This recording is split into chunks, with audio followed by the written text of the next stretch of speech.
हाय गाई, सारिका ब्लॉगमध्ये तुमचं स्वागत आहे। तर आज आपण बनवणार आहोत छान अशी वालाची भाजी आणि त्याच्यामध्ये घालणार आहोत आपण छान अशा शेवग्याच्या शेंगा। होऊ शकते। तर चला आपण रेसिपीकडे बोलूया। तर शेंगा आपण इकडे वाफवायला ठेवलेल्या आहेत। आपण फोडणीची तयारी करूया। तेल गरम करायला ठेवलेलं आहे। तर फोडणीसाठी मिरची घेतलेली आहे मी, कढीपत्ता, कांदा, टोमॅटो आणि इकडे तर मी वाटण पहिलेच काढून घेतलेलं आहे। तर याच्यामध्ये घातलेला आहे आपण कांदा, खोबरा भाजून, आलं, लसूण आणि खूप सारी कोथिंबीर। तर तेल आपलं गरम झालेलं आहे।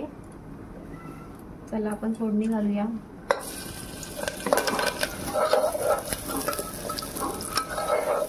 तर आपण त्याच्यामध्ये घालणार आहोत थोडंसं जिरा। तर कांद्याला आपण लाल करून घ्यायचं आहे। तर कांदा आपला झालेला आहे। आपण आता टोमॅटो घालूया त्याच्यामध्ये।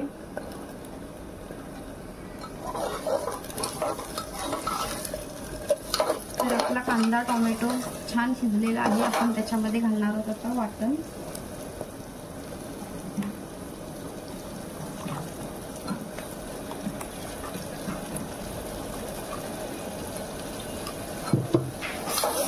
वाटण सुद्धा खूप छान परतून घ्यायचं आहे आपल्याला। तर आपलं वाटण खूप छान परतून झालेलं आहे। आपण घालणार आहोत त्याच्यामध्ये आता छान असे मसाले। तर हे आहेत मसाले। तर लाल तिखट घालणार आहोत आपण 2 चम्मच, हळदी पावडर आणि गरम मसाला।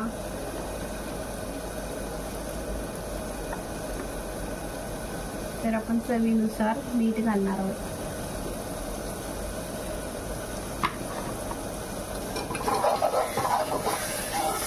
तर आपली ही वालाची भाजी आणि त्याच्यामध्ये एक बटाटा कापून घेतलेला आहे मी, छान छोटे कट्स केलेत। तर आता आपण ग्रेव्ही आपली झालेली आहे परतून, तर त्याच्यामध्ये घालूया आपण।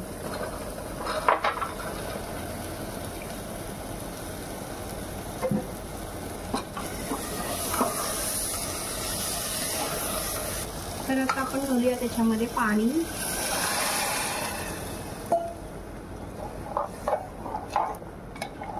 दोन शिट्ट्या काढायच्या आहेत। तर आपल्या इकडे शेवग्याच्या शेंगा शिजायला टाकलेल्या आहेत आपण वाफायला। तर आपण त्या शेंगा अलग वाफवून का घेतल्यात, कारण हे भाजी शिजेपर्यंत ह्या शेंगा मोडतील त्याच्यामध्ये, म्हणून आपण अलग शिजवून घेत आहोत। तर त्याच्यामध्ये मी थोडंसं मीठ घातलेलं आहे शिजायला। तर आपण 2 शिट्टी करून घेऊया आता।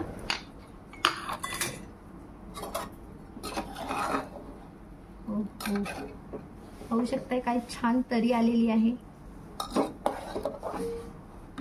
तर आपली भाजी शिजली आहे की नाही, गरम आहे, गरम आहे, झाली आहे भाजी आपली। तर आपण आता त्याच्यामध्ये शेंगा घालणार आहोत। गॅस चालू करूया।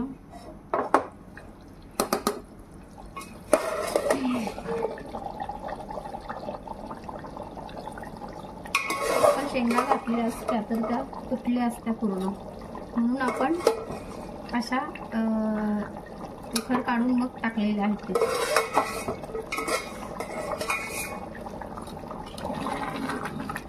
बंद करणार आहोत आता। छान कलर आलेला आहे ना भाजीला। तर आता आपण सर्व करूया। झाली आपली भाजी रेडी। डिश रेडी झालेली आहे, पाहू शकताय।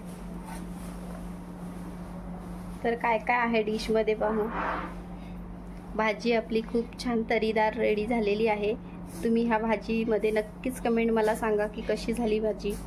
तर इकडे मी केलेला आहे बोंबील फ्राय। तर सुके बोंबील आहेत हे, आणि इकडे कांदा आणि भात, बस इतकंच आहे। पण खूप छान डिश वाटते। तुम्ही नक्कीच कमेंटमध्ये सांगा। लाईक, शेअर, कमेंट करायला विसरू नका। सबस्क्राईब पहिलं करा।